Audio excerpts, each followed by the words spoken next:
Hi everybody, just trying to, as always, adjust my phone so you guys can see me. Alright, I think you can see me pretty good. We'll wait a little bit for at least a couple of people to show up in the stream. So far, nobody in the room, in the chat room, but we're gonna wait. Okay, so far nobody. Well, let's see, there's one person. Okay, cool. Well, hi everybody. Welcome to stream. I unexpectedly stopped early today, and so I decided to do the stream. Let me know who you are if you don't mind, so I can see who is in the stream. Anyway, what I want to talk about today. Oh, Diane. Whoa, good to see you, Madam Trakin, Andre. Good to see you. Good to see you. Well, what's going on, Andre, is I stopped. I have delivery to make tomorrow morning, and I'm on about 40 miles away. So I thought, free evening, why not do quick live stream? Hi, Guns Coast to Coast. Good to see you, my friend. Thanks for joining. Everybody, check out Guns Coast to Coast. Great channel, my favorite.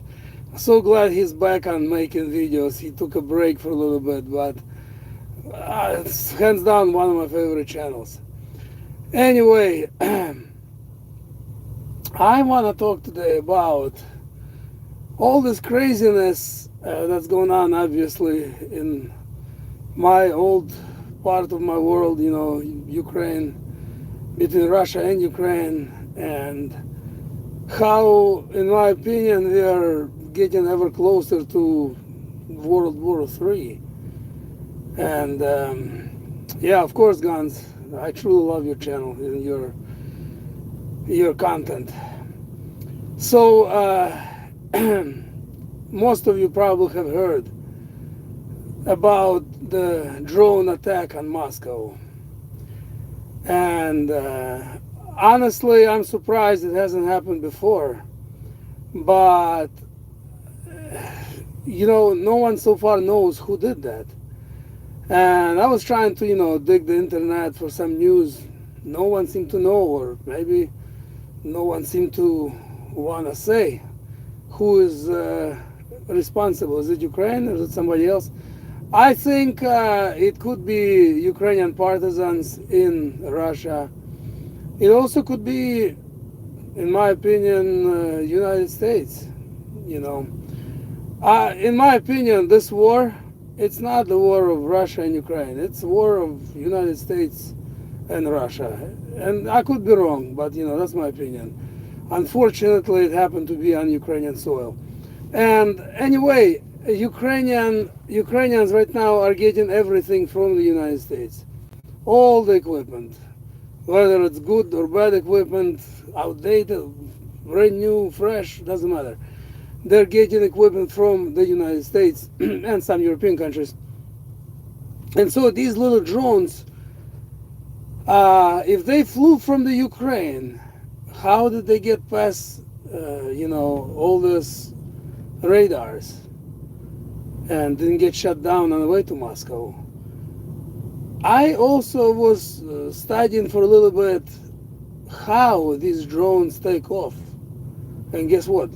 Some of them take off like a normal airplane, you know, from a little runway.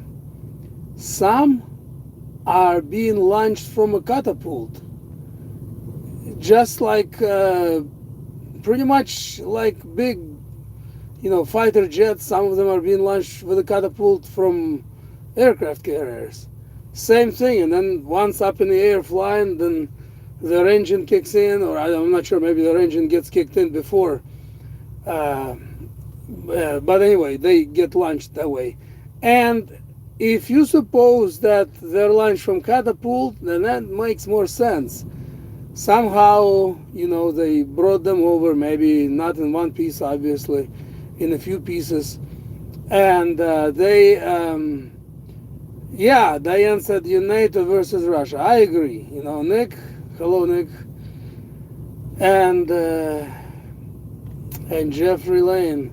Good to see everyone here.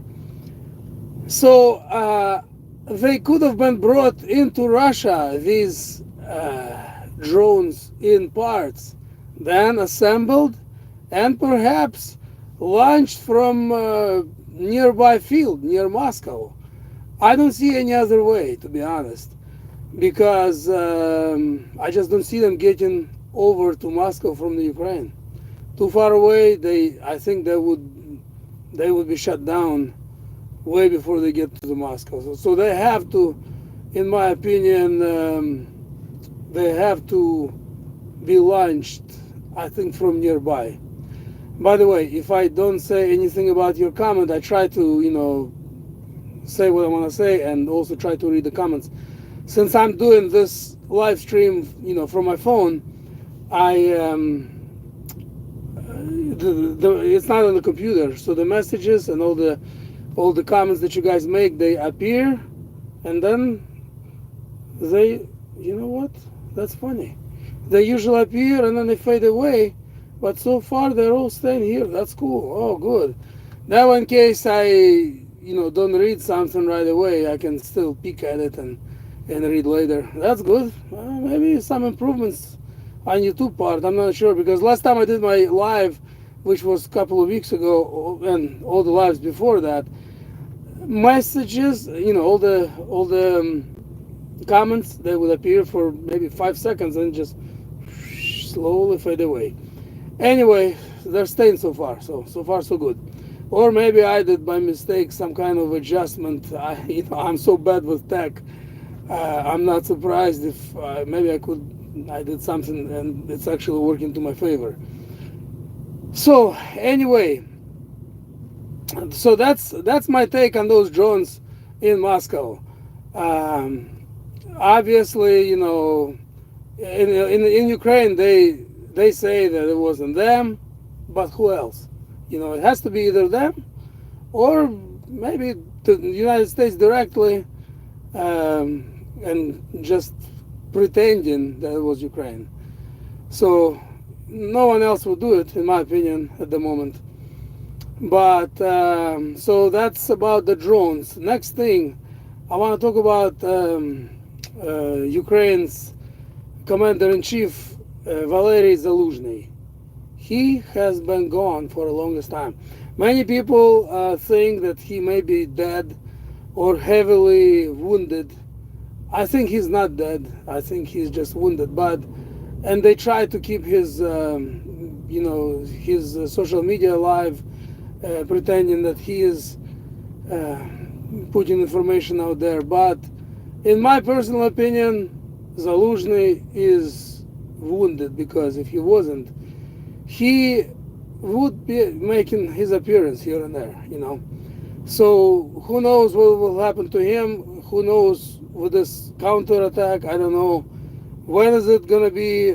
Zelensky said that they have a set date, and obviously no one knows the date.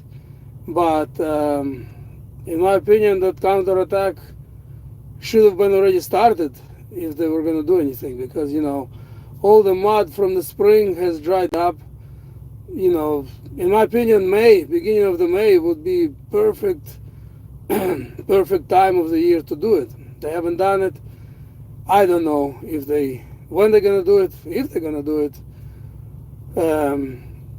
So I guess we'll wait and see what happens. And with all this craziness that is going on, okay, Boris says the Nazi initiated Operation Barbarossa on June 22nd. Yeah, that's true. It was end of the June. I don't know what was their reason why they waited that long. Maybe there were reason, maybe there was no reason. By the way, MC Pro says hi. And MC Pro is my son actually, and he has a channel of his own actually. So check out his channel, MC Pro 30. He has a whole bunch of really interesting shorts of all kinds of topics, and very interesting actually indeed. So check out his channel and help him out, show him some love with liking and subscribing and commenting. Anyway, so with all this craziness going on, I'm now truly worried more than ever that World War III could start pretty much any time. When I say World War III, I mean the nuclear war. You know, I said many times before that in the war in the Ukraine is a prelude to WW3, and I still think it is. But now with these drones attacking Moscow, I'm sure people in Moscow used to think that they're invincible, that no drone or missile will ever get to them. And now look what's going on. Drones, and now Ukraine has been, asking for long-range missiles, and United States for the longest time says no, but I think they're gonna get those missiles that fly like 500 kilometers. And with those missiles, they will easily get many targets in Russia. Many targets, many important air bases are sort of in Western Russia, and they could easily reach them, reach those targets from Ukrainian territory. Daniel Harris said it's very spooky right now. Yes, it is. Modern Trucking, Andre said that he sleeps good at night. For the most part, I sleep good at night too. However, I still don't want World War III to start. I still don't want to see nuclear missiles, all these big ICBMs coming over here or flying over there from here. So, hi Aaron James, good to see you in here. And Boris is asking if I'm following Canadian Prepper. I almost don't watch Canadian Prepper anymore. There is few reasons. I used to be big fan of Canadian Prepper. I used to watch religiously his videos for past at least 8 years, maybe 10 years. Long time ago. I remember I started watching him when he was small, like 20,000 subscribers. He is now over a million, I think, or close to a million. But, and I used to really like him. But in the recent couple of years, in my opinion, he changed. He changed. Aaron James said that she used to be his fan too. Yeah, he changed a lot. There is number of things I could mention. Those of you who know, you know. So once in a while I would start watching him, and then I usually don't even finish. So yeah, Canadian Prepper, unfortunately, I got into prepping actually because of Canadian Prepper. Him and the Prepared Mind. Now John from Prepared Mind, that's one of my favorite channels. I still watch him almost regularly. There's just so many videos I'm trying to see. I just don't have time to watch everything. Yeah, he claims that he is not pro-Russian, Canadian Prepper. He claims that he's neutral, but that's what I don't like about Canadian Prepper. He's not pro anything. Doesn't matter what topic, he tries to be right in between, right in the middle, because he tries to cater to as many people as possible. I mean, obviously, from the business perspective, it worked for him. But from from a real person perspective, in my opinion, not so much. There is a reason why Canadian Prepper has million subscribers. And for example, John at the Prepare Mind, he's been at 80,000 subscribers for the past 6 or 8 years. So um, yeah, so Canadian Prepper, I very seldom ever put him on. But anyway, back to the topic. Back to what we were talking about, the war. So yeah, I do sleep at night pretty peacefully. Number one, most of you know I'm Christian. Every night before I go to sleep, I ask God's protection over me, over my family. And one thing I always pray, and if you're a believer, I would encourage you to pray the same. I pray every day. Uh, I pray every day that whatever happens in the world, some craziness, whether it's nuclear war, whether it's that long-awaited earthquake that they say is going to hit West Coast and destroy California, Oregon, Washington, and even partially Canada, British Columbia. I pray that I would be at home when some crazy event strikes, because I'm a truck driver. I'm always far away, almost always far away. Obviously, I spend more time on the road than I'm at home. And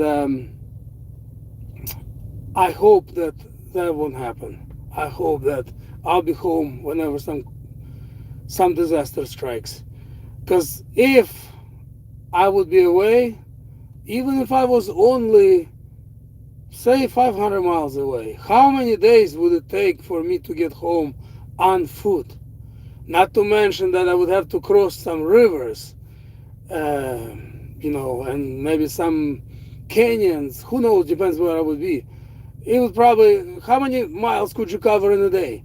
You could cover, let's see, if you walk 5 miles an hour, and let's say you walk 10 hours, if you're healthy enough, 50 miles a day. So that would take me, to cover 500 miles, that would take me 10 days at least. Realistically more, because there would be rivers, there would be some bad weather, there would be some dangers. It'd probably take me 2 to 3 weeks to cover that distance. And imagine if I'm 2 or 3 thousand miles away. Well, I want to thank also all of you that offered me a place to stay in case of a crazy disaster. And many of you from different states offered that to me, for which I'm very thankful. And yeah, Aaron James said power in prayer. Yes, it is. You gotta pray and you gotta believe that God will do that. And faith comes from hearing. So you need to pray out loud and claim it, and by the God's mercy, it'll happen. And so anyway, yeah, so that would be all. That's amazing, and very kind of every one of you who offered that to me in case of a disaster. But I still pray that I would be at home, because who's gonna take care of my kids and my wife? So that's my wish. 12 Bravo, good to see you, brother. Jeffrey said you're in Connecticut, and thank you very much, Jeffrey, for offering me also help. Okay, Watchman says drone attacks in Moscow, Chinese planes, who knows, Watchman? I don't know. No one knows. No one seems to know. Again, what's happening now in Moscow, I'm just afraid that it's gonna piss Putin off to a point that he would push the button. I hope it doesn't. I hope it doesn't happen. Although that prophecy that I talked about a lot on this channel, that prophecy, Azov Mana, I watched additional interview with Philip Barnett, who is the man through whom that prophecy came, and he claims that there will be nuclear explosions in Ukraine. However, they will be American bombs. I know it's hard to believe, but that's what he said. And so far, in my opinion, his prophecy is coming to pass. So far, true. And that prophecy, by the way, came out, I believe, in either 2009, I think 2009. So that's, I saw the prophecy for the first time in my life in 2012. So, but came out in 2009, I believe. So it's been 14 years already. And uh, it's, I think it's coming to pass. And he did say that nukes that will be exploded, there will be American nukes, which I can see. For example, you know, Russia occupied some Ukrainian territory. Oh, by the way, in that prophecy, Philip Burnett, he actually named cities that will get nuked. And among those cities will be Donetsk, Kharkov, the city I'm from, and Kiev, and bunch of other cities. 10 cities, he said. By the way, let's watch out for this, because if this prophecy is true, and I believe it is, he said there will be two migration of people from Kiev. And after the second migration, bomb's gonna detonate. There has been one. I mean, in the beginning of the war, and to an extent even now, people are trying to leave Ukraine. Obviously, you know, I would be first one to go if there was a war. I would want to bug out of there, you know, wherever. Lots of people went to Poland. Lots of people went to Germany. My uncle, my father's brother, he went to Poland, and he was there for, I believe, about 4 months, and then he came back to Ukraine, to his city. And my cousin, from my father's side as well, she is mother of 5 kids. Her husband, he is a pilot. You know, he's like a fighter jet pilot. So he's right now at the war, but she is alone with her kids in Germany right now. So lots of people, millions left. And so, according to Philip Barnett, after second migration from Kiev is when nukes gonna detonate. I think migrating for now kind of slowed down. So if we see another wave of migration, then I think we need to watch out, you know. Bravo, 12 Bravo said in the US we will have 2 hours after NATO countries get hit. 2 hours? I hope so, but I think probably less. Because if NATO countries gonna get hit, why would they wait? And they, right now, I mean Russia, why would they wait 2 hours to nuke USA? I think they're gonna nuke. I could be wrong. What do I know? But in my opinion, I think they're gonna nuke everybody in the same time. In my opinion, you know, they would probably nuke. Here is what I think. They would nuke Poland, because Poland is like one of the biggest helpers in this war, because everything from the United States comes through Poland. So I think they would nuke Poland, they would nuke Germany, and France, I think, and England. I think these 4 countries they would nuke for sure in Europe. Okay, Aaron James said it was announced by UN yesterday that over 1 million will be migrating from Sudan. Oh wow, interesting. All kinds of crazy migration, you know, going on in the world. But I think these 4 countries are going to get nuked for sure in Europe. You know, Poland for those reasons. Germany, they supply Leopard tanks, and they also have biggest in Europe, I believe, American base in Germany. So it makes sense that they would probably drop a nuke on that base. And then of course France and England for good measure, you know. And I think United States, I don't think, in my opinion, they're gonna nuke everything in the United States. Nuclear bombs, they're very expensive, and they're not gonna just throw them left and right. In my opinion, I could be wrong. I hope I'm wrong. They're gonna, uh, I think, in my opinion, they're just gonna hit certain targets, like biggest military bases, NORAD, places like that. Washington, D.C. for sure, and New York City for good measure, just because it's New York. It's like, when you think of United States, immediately you think of New York. At least I did when I used to live in Ukraine. I used to think from New York to San Francisco was nothing but skyscrapers. How surprised I was when I came to United States. And I remember my first trip, I flew from New York State, because that's where I used to live. I flew to Las Vegas, my first faraway trip. And to my surprise, I drove a lot, in a rented car. I went to California from Vegas. And to my surprise, I thought, what? This is pure emptiness here.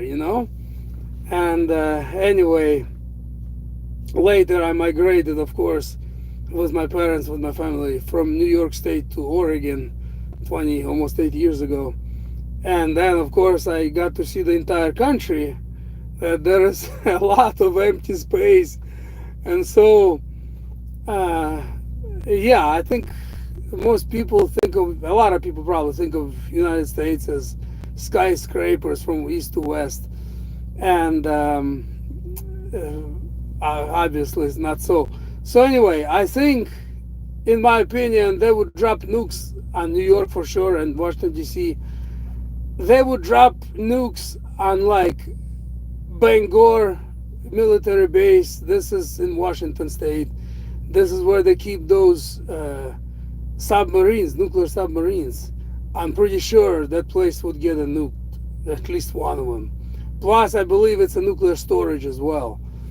On the East Coast, in addition to New York and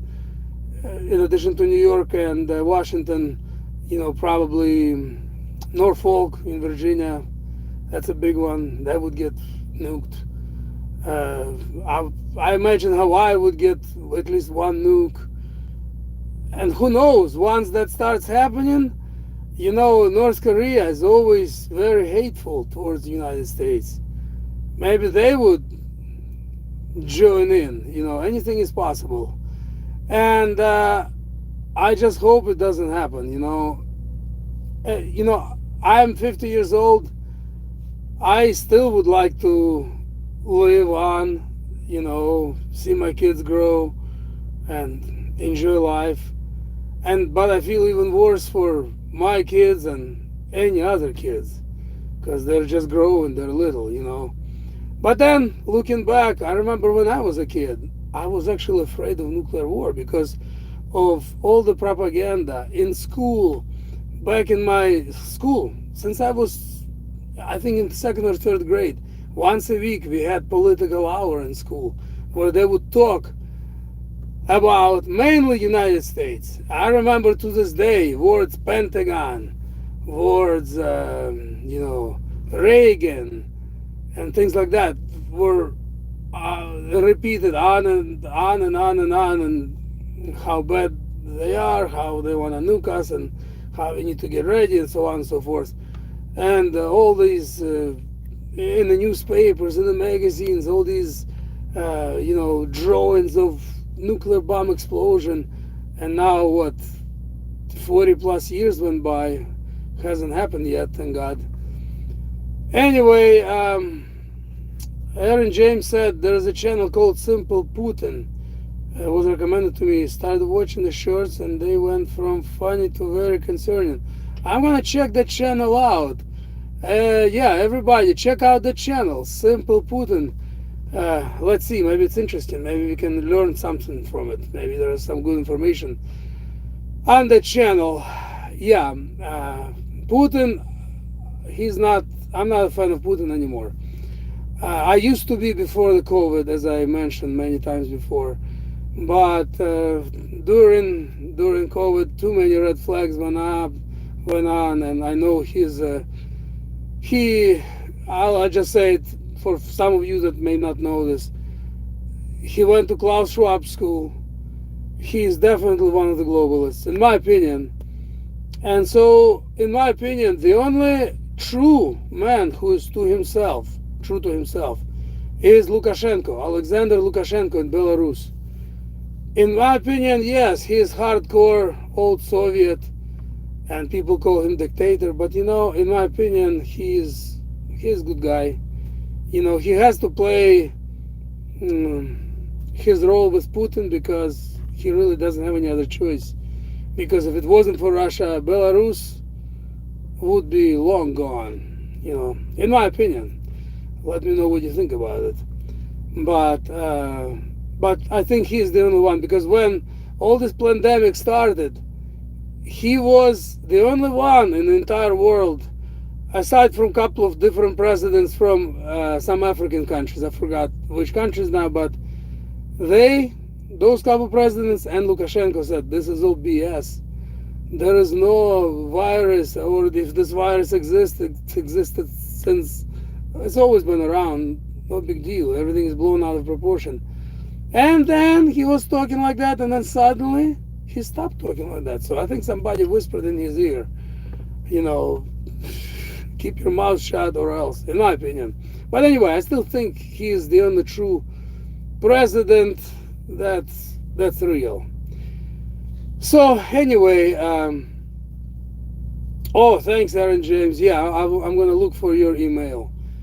So anyway, yeah, I think if nuclear war would start, North Korea would probably join. North Korea would probably join. Who knows what would happen between Taiwan and China? Probably something would happen there. And who knows, even more so with Israel, what would happen with Israel? Maybe there would be some war over there, with Muslim world. Anyway, it's already heating up, and it's looking worse pretty much on a daily basis. But as a Christian, I will say that let's not worry about it too much. Let's do what we can to be ready in case nuclear war does start. Have some supplies, because chances are where you live you're not gonna get bombed.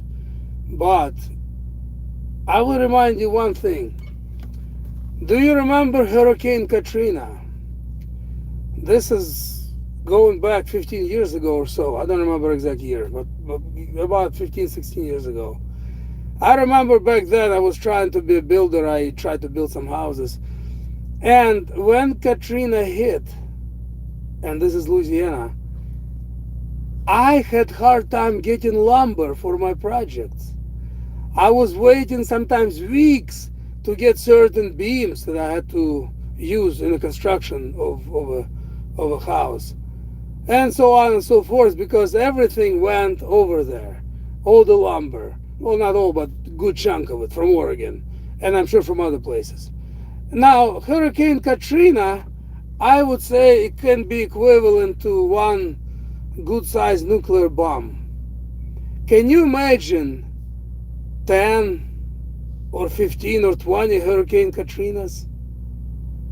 It would be disaster in the entire country.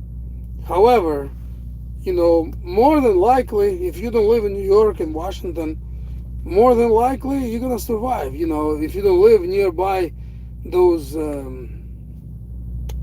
nuclear targets, whether it's military bases, whether it's whatever it is, if you survive, and I'd say 90% of people will survive. Tap to retry. Something went wrong. Last time it happened, and okay, maybe it's back. I hope. Let me know if I'm back on.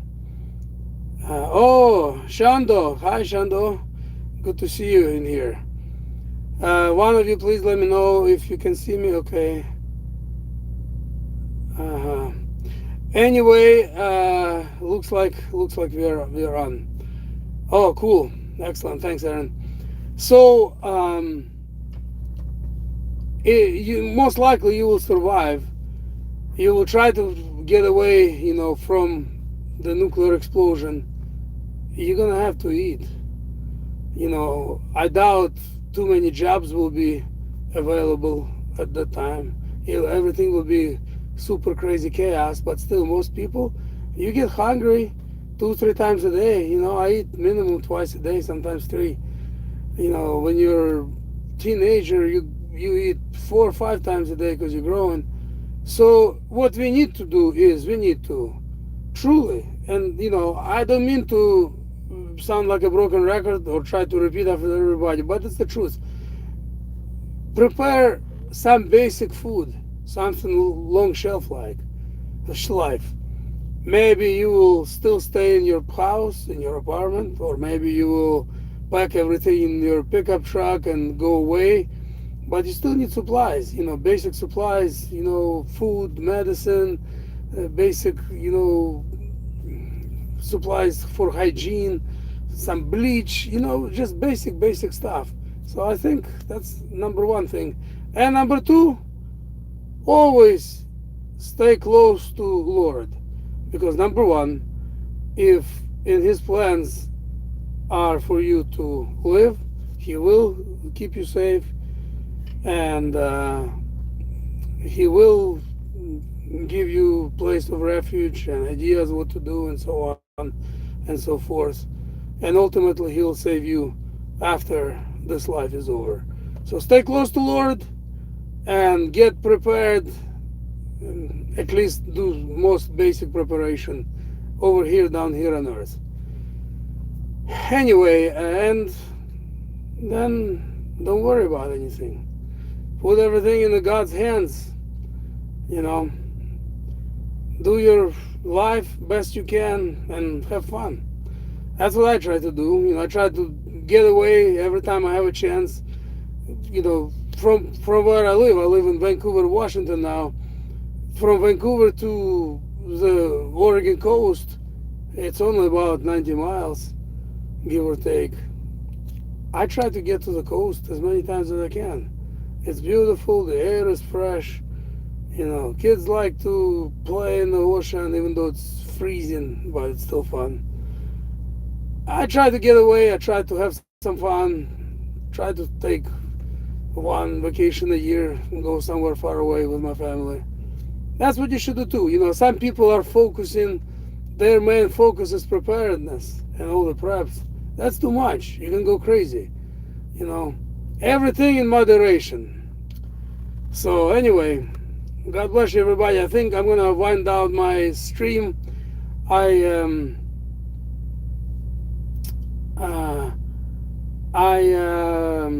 think I covered everything I want to talk about. Thank you, everybody who came into my chat, for likes, for support, and for watching my videos. And I'll talk to you in the next upload. Take care.